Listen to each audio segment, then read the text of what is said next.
Hmm? Ah! Let's go talk to Bart. I believe that's where I left off. I can't remember. With a C? Yes, right here.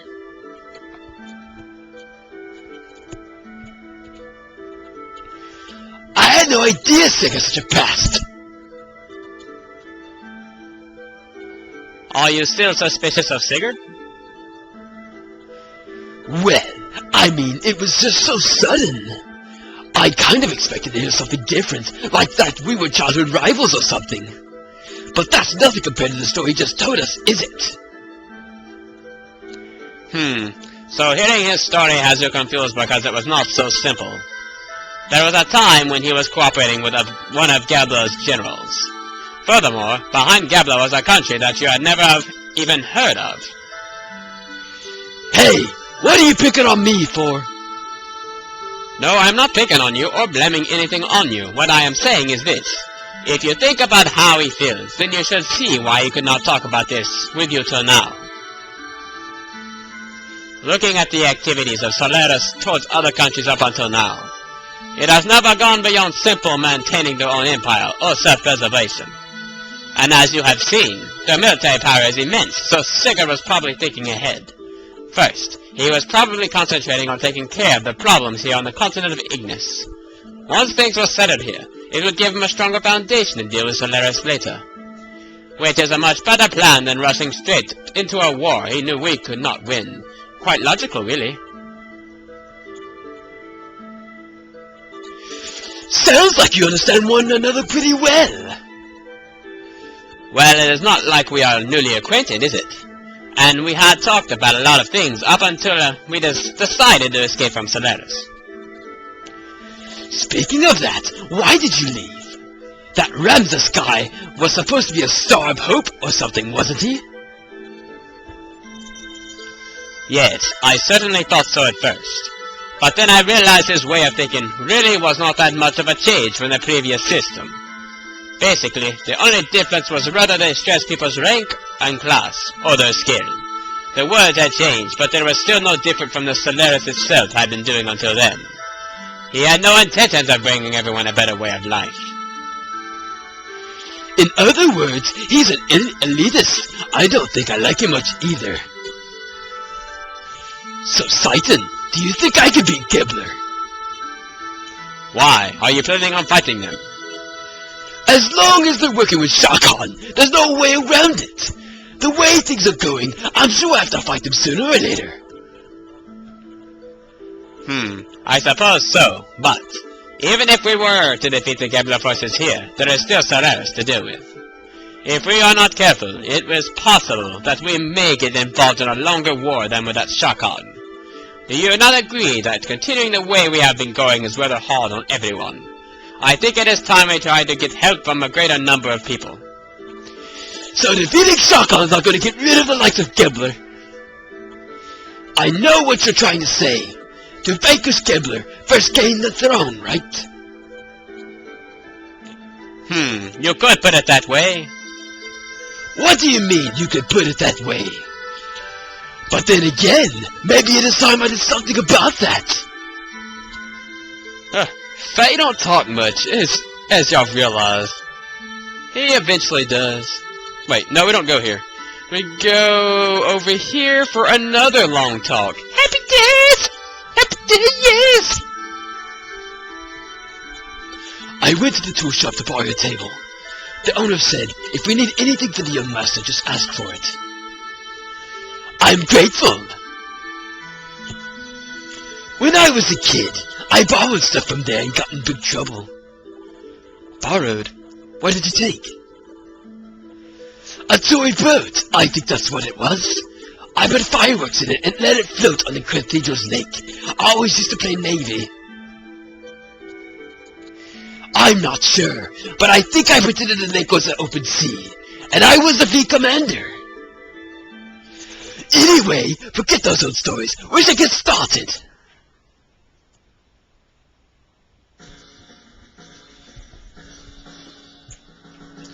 First, Gibbler is the big problem. Yes, Ramses is heading towards achieving his goals. That he is now the commander of Gebler is proof of that. A normal man could not progress so quickly into that country's organization, and now he is presently located here in Ignis. Frankly, the situation is not very favorable. We need to somehow find a weak spot and attack it with all our might.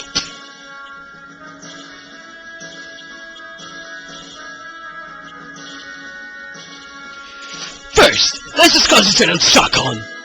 Once he's out of the way and Ava is safe again, we can think about how to deal with Gebler. With our present strength, we should be able to hold off the Royal Guard forces. The problem is how to deal with Gebler in the meantime. They will most likely move on Shao Kahn's request. They're not just gonna sit by and watch quietly. May I have a look there, please?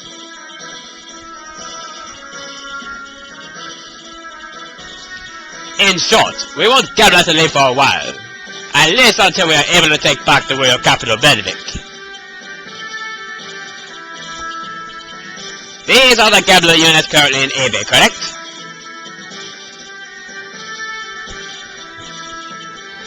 The Western Guards.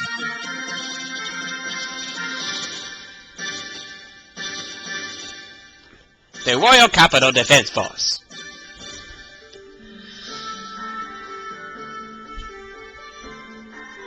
And units along the front line at the bottom of Kislev.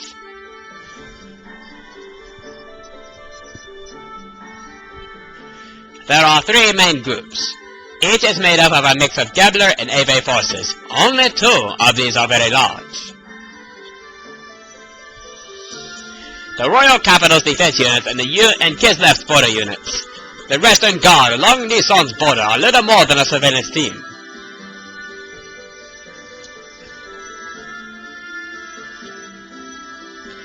In order to recapture the Royal Capital, it will be necessary to draw these defense units away from Ledovik. We have some Kislev-made gears, correct? Yeah! We captured some earlier!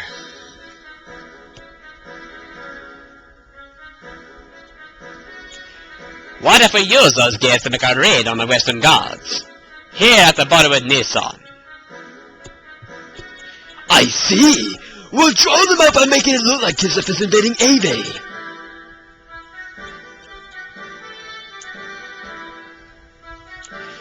But the problem is, will attacking the border guards be enough to set the center in motion? To be sure, then, Nissan will just have to appear to align with Kislev. If they see it that way, they will certainly make a move. You're saying that you intend to use Nissan as bait? Doc! Shao Kahn is very sensitive to Nissan and Kislev actions. If Nissan starts moving, he will probably leave it up to Gebler, but... Of course, I did not wish to do that from the beginning. But looking at the situation, we have to be willing to go that far.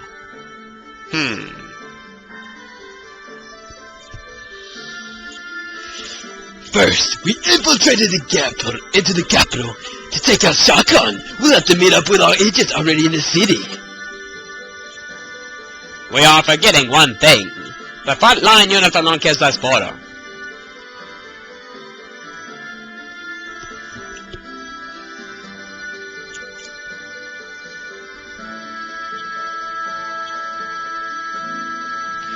The main strength of Ave's fleet is the battleship Contra-Cell.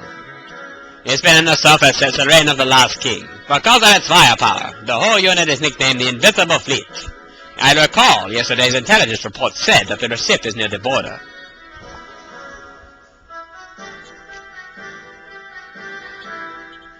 Damn! That puts everything in jeopardy! Do not feel so down. I simply wanted you to see the current distribution of force in the area. Even in the worst case scenario that they do come, it will not be such a great problem. What do you mean? I have some additional information about Ave's border fleet. The former Ave Supreme Commander was transferred there. Not really transferred, more like demoted. His name is Vendercom. Vendercom? You don't mean the Vendercom that was in Judgin? The very same. Young one, he has not been able to adapt to the change in tactics, particularly following the introduction of gears. He is a man who will never stray from his dependence on large naval guns. You mean he's stubborn? He is all size and overpowered military power, an excellent target for pirates. Young master, this is not going to be an act of piracy! Just kidding. Actually, the number of gears assigned to the fleet seems to have been reduced. Even with that, how gallant of him to be so self-righteous. Is he that much of a musclehead? It'd be fun taunting him.